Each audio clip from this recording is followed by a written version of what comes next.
저는 어릴 적부터 제 자신의 존재에 대하여 질문과 고민이 많았던 사람입니다. 이 세상에 수많은 사람들이 있는데 어떻게 내가 이 내 몸속에서 나 자신으로 존재하고 있을까?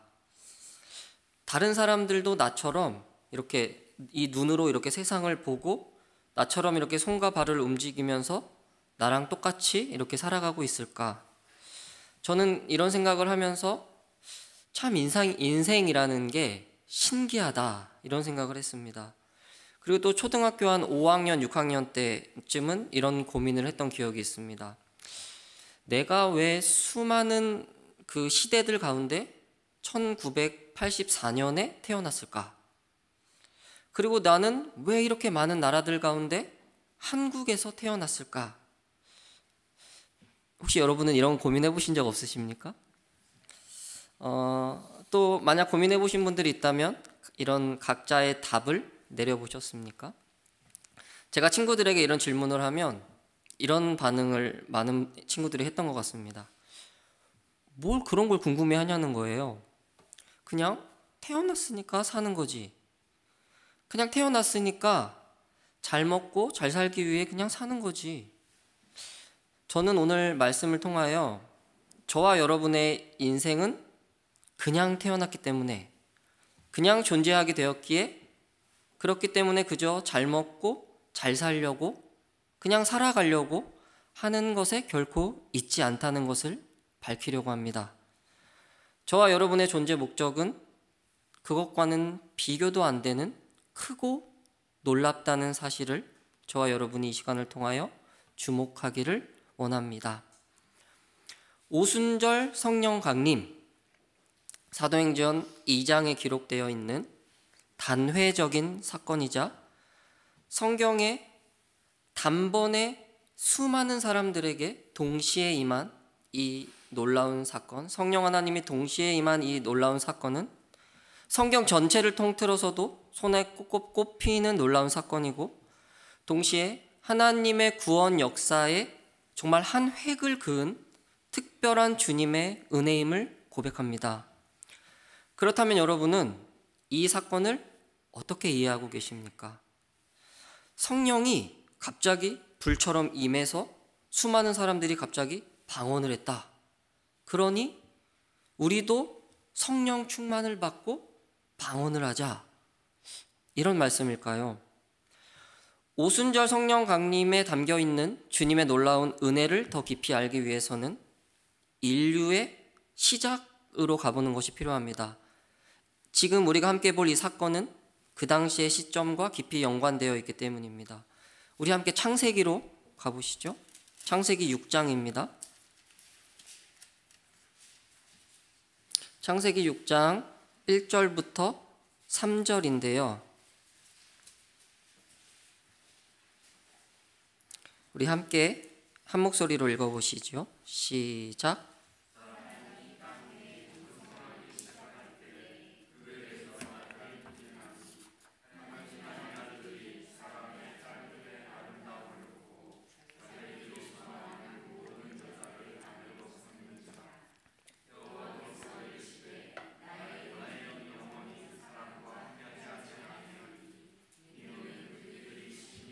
네, 거기까지 읽겠습니다.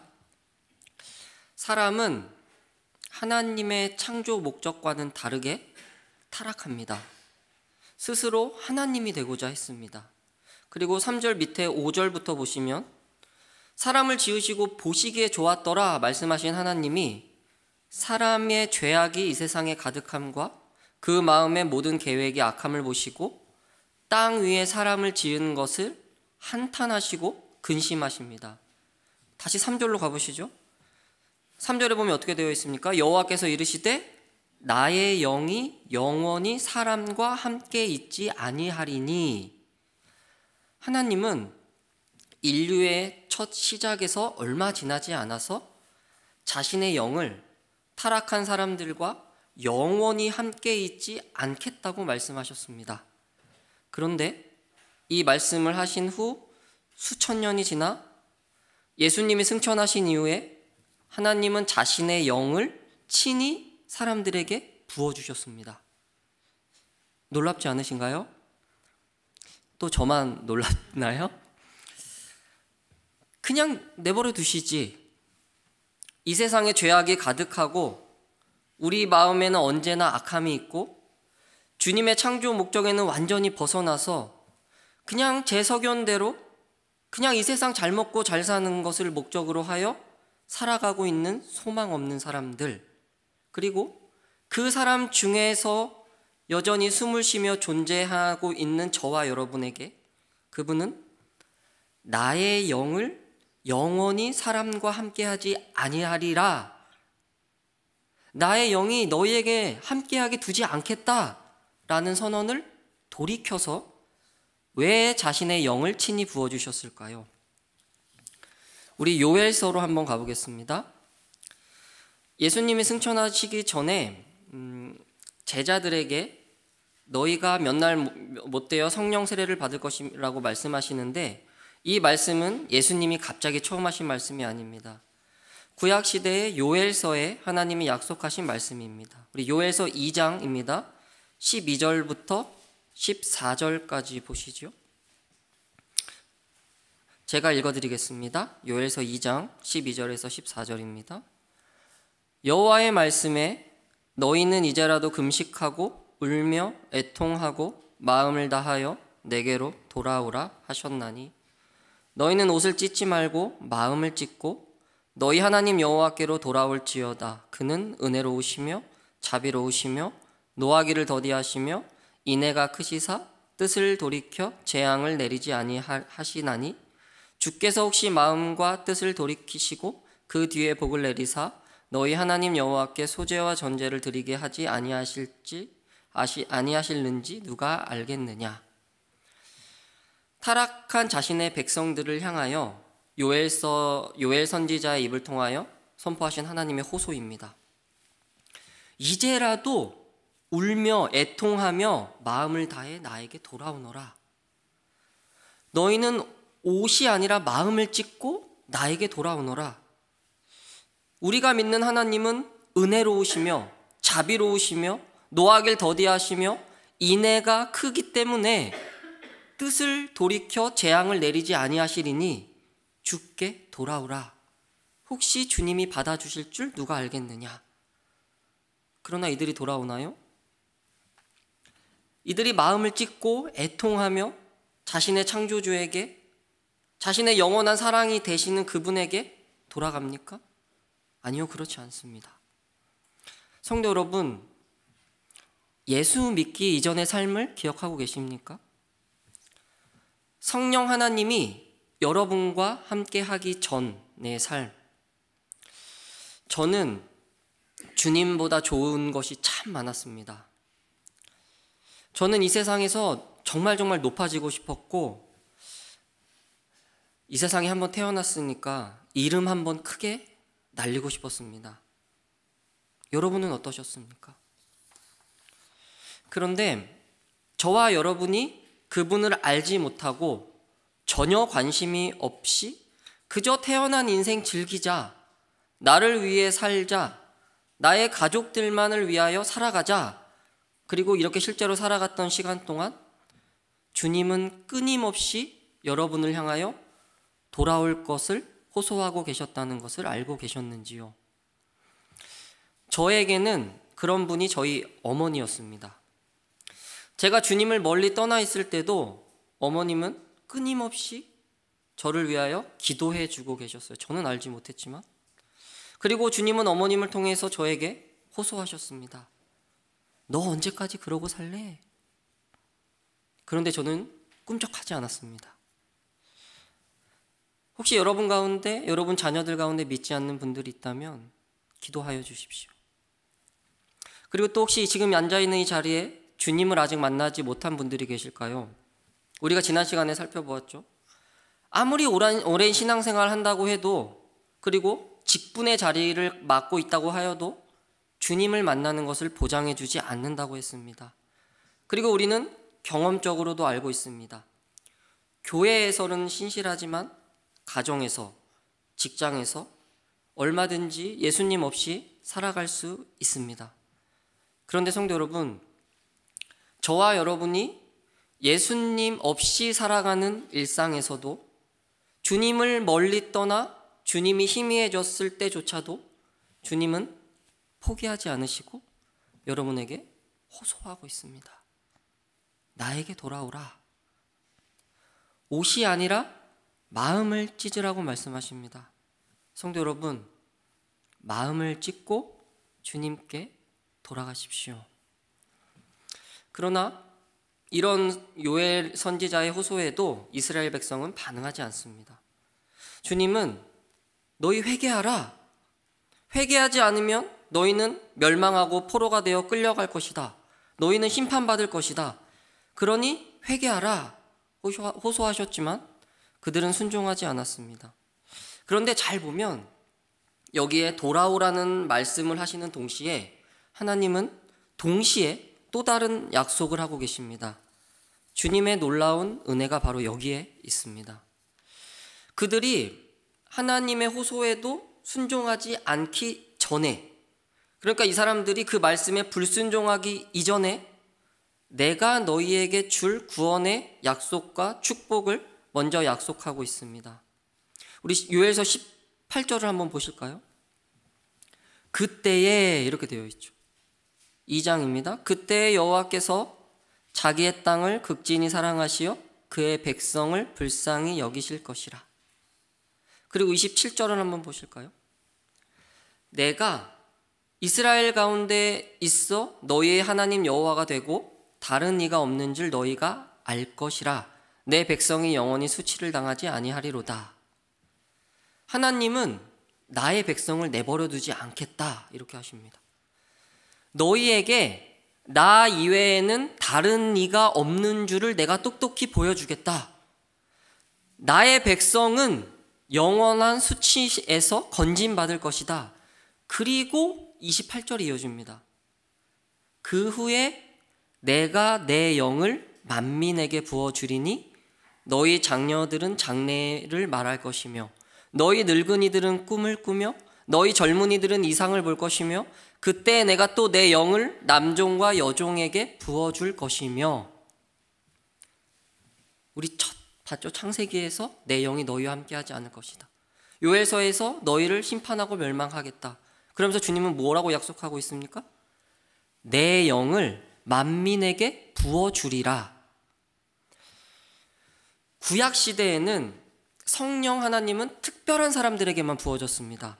특별한 왕들에게, 특별한 제사장에게, 특별한 선지자에게, 주님이 자신의 일을 맡기시는 극소수의 사람에게만 성령 하나님을 보내셨습니다. 그러나 주님은 구약 역사의 마지막 약속에서 이렇게 선언하고 있습니다. 너희가 나의 호소도 들었지 않을 그때 나는 너희를 반드시 구원할 것이고 내가 구원할 만민에게 어린아이, 늙은이, 젊은이, 남종과 여종, 나를 믿는 사람이라면 단 한 명의 예외도 없이, 그리고 지금 이 자리에 앉아있는 저와 여러분에게 내 영을 부어주리라. 이 약속의 성취, 이 놀라운 은혜의 약속이 실제로 이루어진 것이 오늘 본문에 나오는 오순절 성령 강림입니다. 주님은 오순절 성령 강림을 통하여 만민에게 자신의 영을 친히 부어주셨습니다. 이를 통하여 주님은 이제는 새로운 시대를 열고 계십니다. 주님의 영을 그를 믿는 모든 사람들에게 부어주심으로 주를 믿는 모든 만민은 그분과 깊은 연합을 하게 되었습니다. 성령의 시대가 시작된 겁니다.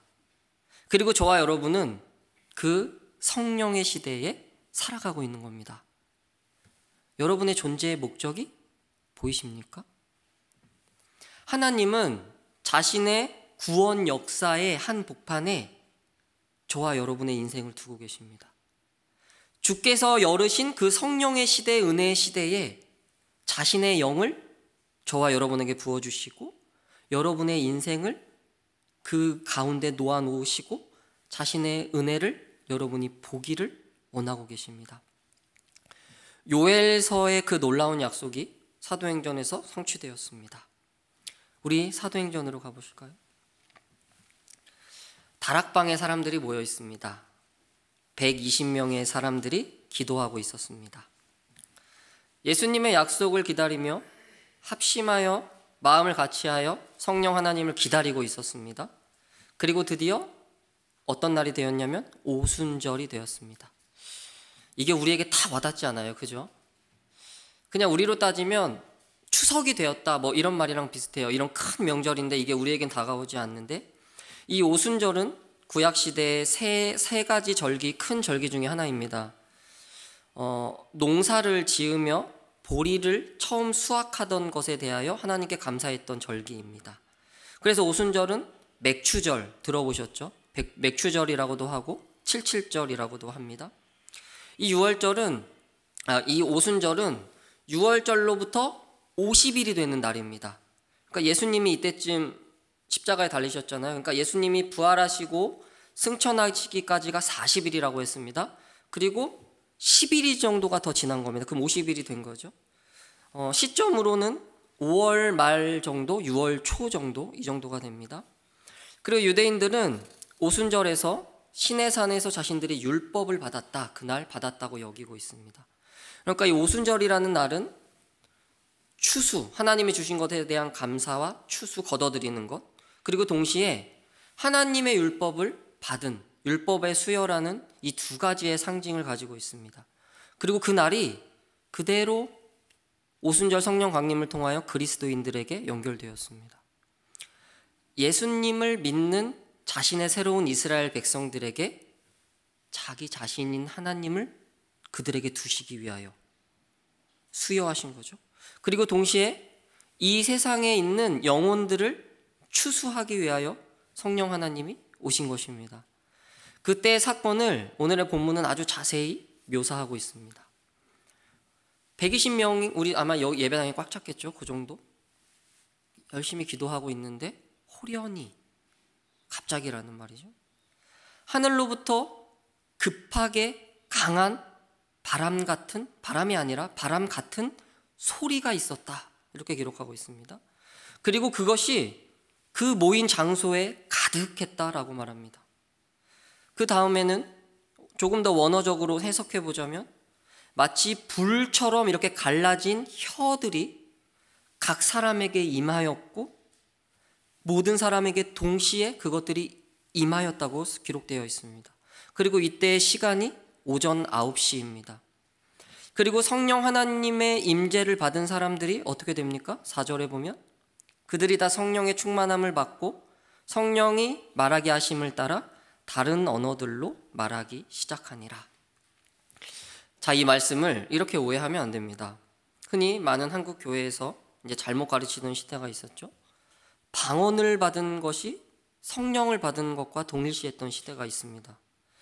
방언을 해야 성령을 받았고 방언을 하지 않으면 아직 성령을 못 받았다고 이상하게 가르치던 사람들이 있었습니다. 그런데 여기서 말하는 방언은 알아들을 수 없는 그런 말이 아닙니다. 성령 하나님이 각 사람에게 임했습니다. 그리고 성령 하나님이 그 사람들을 통하여 제일 먼저 한 게 뭐냐면 다른 나라 말, 그러니까 외국어를 하게 됐다는 말입니다.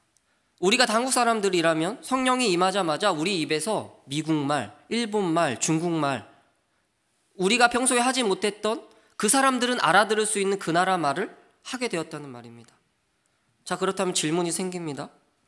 왜 성령 하나님은 다른 것이 아니라 가장 먼저 다른 나라의 말을 하게 했을까요? 9절 이하에 보시면 여러 지역이 나옵니다.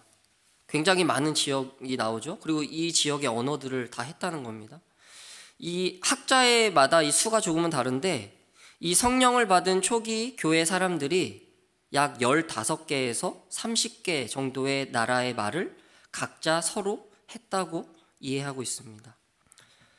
왜 성령 하나님은 이렇게 많은 나라의 말들을 각자 하게 했을까요? 이 오순절은 막 이렇게 흩어져 살던, 지중해 쪽에 막 흩어져 살던 유대인들이 예루살렘으로 다시 모이는 명절입니다.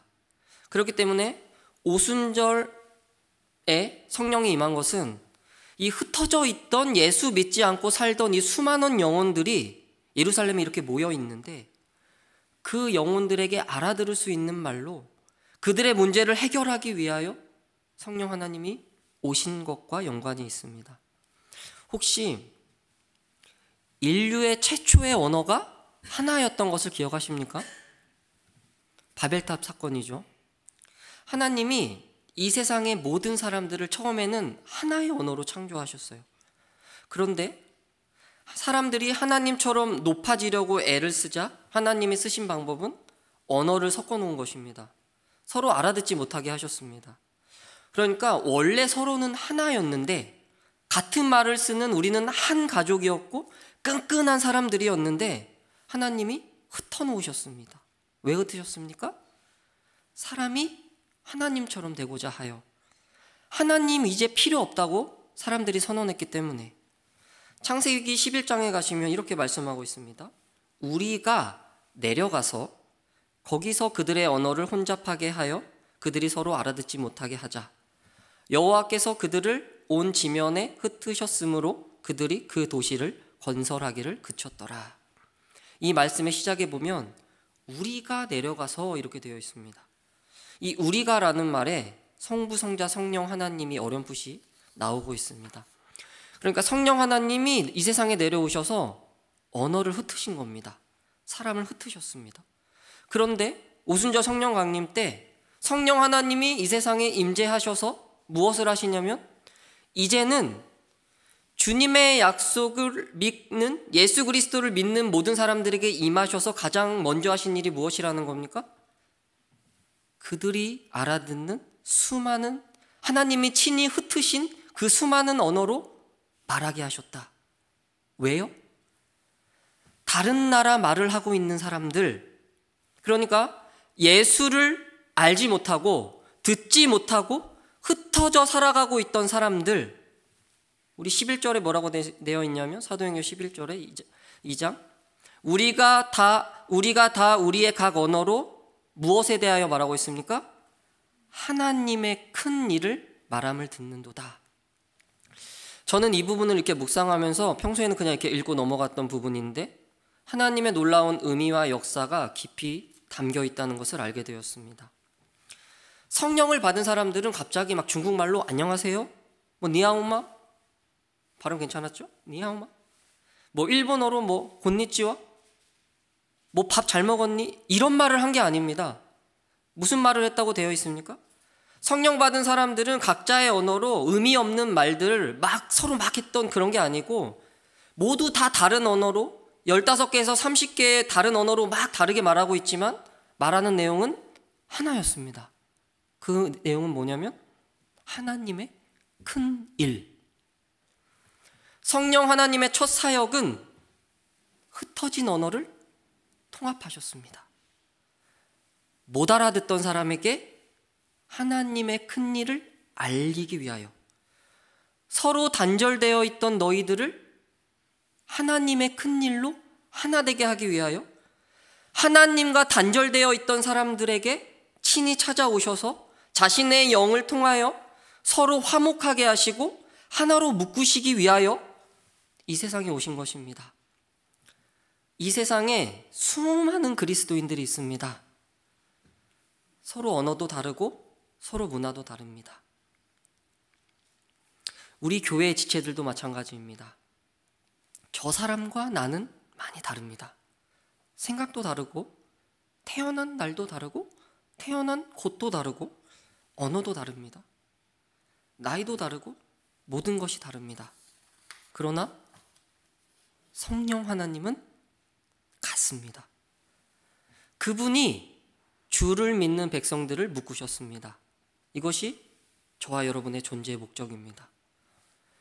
이 세상의 화목, 주님의 자녀와 하나 되는 것, 그것은 그냥 이 세상을 그냥 태어났으니까 그냥 사는 거지 이런 수준에서는 경험할 수 없는 놀라운 일입니다. 성령 하나님이 행하신 일에 대하여, 그러니까 그 사람이 알아들을 수 있는 그 언어로 하나님의 큰 일을 선포하고 있는 이 못 배운 갈릴리 사람들을 보고 예수님을 믿지 않는 사람들이 보인 반응은 두 가지입니다. 12절 13절인데 다 놀라며 당황하여 서로 이르되 이 어찌 된 일이냐 하며 또 어떤 이들은 조롱하여 이르되 그들이 새 술에 취하였다 하더라. 첫 번째는 당황했습니다. 그죠? 다 놀라고 당황하며 저 사람들 못 배운 갈릴리 사람들이 어떻게 우리나라 말을 하지? 이게 어찌 된 일이냐? 그리고 두 번째는 조롱하며 에이 술 취했네, 제정신이 아니네, 술 먹어서 그러네 라고 했습니다. 저는 이 세상에 왜 태어났을까요? 여러분은 이 세상에 왜 태어나셨습니까? 확실한 것은 내가 태어나고 싶다고 해서 태어난 것은 아닙니다. 그죠? 그런 사람은 없습니다. 내가 태어나고 싶다고 하지 않았는데 나는 내 몸속에서 나로 존재하며 살아가고 있습니다. 저는 왜 1984년에 한국에서 태어났을까요? 여러분은 왜 여러분이 태어나신 연도에 하필이면 지금 이 시대에 한국인으로 태어났을까요? 그 답은 저와 여러분을 창조하신 분에게 있습니다. 그 답은 저와 여러분에게 강림하신 성령 하나님에게 있습니다. 지금 이 시대를 사는 주님을 전혀 알지 못하고 알아듣지 못하는 언어를 사용하고 있는 사람들, 그들을 놀라고 당황하게 하기 위해서입니다. 그렇기에 그냥 우연히 이 세상에 태어난 것처럼 그저 잘 먹고 잘 사는 것으로는 저와 여러분의 존재와 목적을 달성할 수 없습니다. 그들을 당황스럽게 해야 합니다. 그들을 놀라게 해야 합니다. 우리의 역사에는 성령님의 인도하심에 따라 이 세상을 놀라게 한 수많은 그리스도인들이 있었습니다. 순교를 당하며 가해자를 용서했던 그리스도인 얼마나 많았는지 아실까요? 기꺼이 미국과 서양의 그 좋은 환경을 버리고 주를 전혀 모르고 자신들과는 완전히 다른 언어를 사용하고 있던 찢어지게 가난했던 조선 땅에 들어온 그리스도인들, 얼마든지 이 세상에 낮아지며 얼마든지 자신의 것을 그들에게 나누었던 수많은 그리스도인들, 성도 여러분, 고민해 주십시오. 저와 여러분이 어떻게 살아갈 때 이 세상은 놀라고 당황스러워 할까요? 물론 그들을 놀라게 하기 위하여 억지로 연기하라는 말이 아닙니다. 성령 하나님과 깊이 동행하여 주십시오. 그분이 흩어진 언어를 하나로 모으셨듯이, 그들에게 친히 하나님의 큰 일을 말씀하셨듯이 저와 여러분의 존재와 인생을 이끌어 가십니다. 그분의 인도하심에 순종하며 여러분의 인생을 바뀌십시오. 첫 번째가 당황하고 놀란 것이라면 또 하나는 성령의 임재를 옆에서 본 사람들의 고증은 이것입니다. 술 취해서 미쳤구나. 에휴, 저 사람들 술 먹었네. 혹시 술을 드셔본 분, 우리 성도님들 중엔 없으신가요? 물론 이 다음 시간에 볼 다음 본문에서 베드로는 지금은 오전이다, 아무도 술 취하지 않았다 이렇게 선언합니다. 그런데 저는 이 부분을 묵상하면서 이 술 취해서 미쳤다는 조롱이 어느 순간 멋있게 들렸습니다. 아니, 이 사람들이 세상 사람들이 보기에 얼마나 제정신처럼 안 보였기에, 얼마나 정상적으로 보이지 않았기에 술 취해서 미쳤다고 했을까? 성도 여러분, 예수라는 술에, 성령 하나님이라는 술에 취해 계십니까? 아니면 한 잔도 안 드신 사람처럼 맨정신으로 멀쩡하십니까? 저와 여러분의 존재 목적, 그 목적에 합당한 삶은 제정신으로 이 세상 사는 것 아닙니다. 여기서 말하는 제정신은 주를 믿지 않는 사람들과 똑같은 정신을 가지고 살아가는 것을 말합니다. 성령에 임한 사람들은 성령에 취했습니다. 고린도전서 5장에 보면 이런 구절이 있습니다. 바울이 이렇게 말하고 있어요. 우리가 만일 미쳤어도 하나님을 위한 것이요 정신이 온전하여도 너희를 위한 것이니 그리스도의 사랑이 우리를 강권하시는도다. 그분의 사랑. 이 인류가 가망 없는 죄인이었을 때에 이미 내가 나의 영을 너희에게 부어줄 것이다 라는 그 선언. 여러분에게 임한 성령 하나님이 저와 여러분을 술에 취한 것처럼 미치게 하십니다. 여러분, 미치십시오. 부탁드립니다. 미치십시오. 멀쩡하지 마십시오. 저 사람 왜 저러지? 저 사람 왜 저렇게 살지? 저는 이 목사라는 직분이 결코 어떤 우월하거나 특별하다고 생각하지 않습니다. 그러니 오해하지 말고 들어주십시오. 제가 오랜만에 제 이제 대학 친구들을 만나면, 이전에는 안 그랬는데 가끔 저를 이제 소식을 듣고 만나면 친구들이 저를 조금 미쳤다고 여깁니다. 쟤 멀쩡히 우리랑 같은 대학교 나와서 왜 회사도 안 다니고 저러고 살지? 제가 3명을 애기 셋째 낳았다고 막 소식을 돌리면 다 대단하다고 얘기해요. 자녀 1명도 안 낳으려는 시대에 애 3싹이나 낳고 회사도 안 다니고 너 왜 그러고 살아? 또 정말 오랜만에 만난 친구는 제가 목사라고 하면 정말 놀라워합니다. 저를 잘 아는 친구들은 저에게 그렇게 말합니다. 너 왜 그러고 살아? 너 내가 알던 애 맞아? 성도 여러분, 저는 예수 믿지 않는 사람들에게 여기 앉아 계신 여러분의 존재와 삶이 그렇게 비춰지기를 바랍니다. 왜 저 사람 저렇게 사업하지? 미친 거 아니야? 저렇게 해서 뭐가 남아? 저 사람 왜 저렇게 직장 다니지? 저 사람 왜 저렇게 손해만 보려고 하지? 저 사람 분명히 승진해서 누락됐는데 뭐가 그렇게 믿는 구석이 있는 거야? 저 사람은 왜 멀쩡한 도시를 놔두고 시골로 가지? 저 사람은 왜 별로 도움도 안 되는 어르신들에게 마음을 쓰지? 저 사람은 왜 아무도 거들떠보지 않는 사람들에게 마음을 쓰지? 저 사람은 왜 버려둔 애를 데려다가 키우지?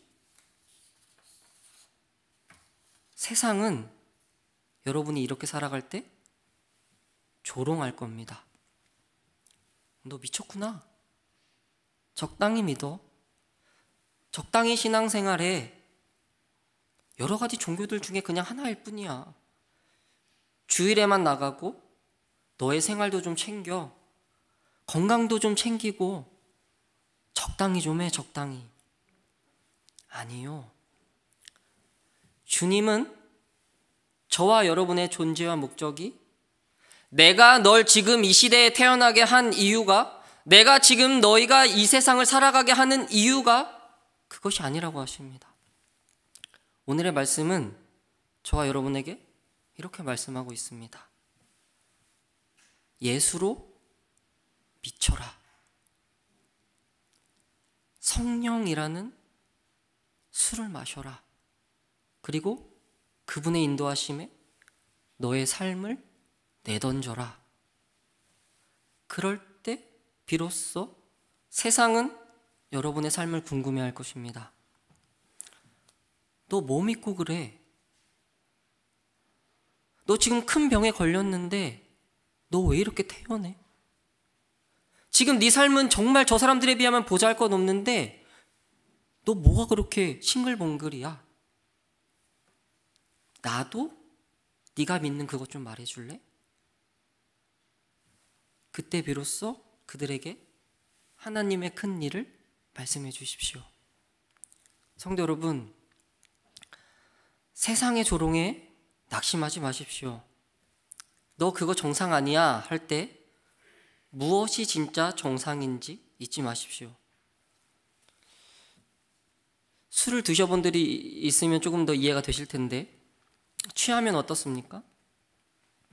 이상하게 행복합니다. 그리고 계산적이지 않고 용기가 납니다.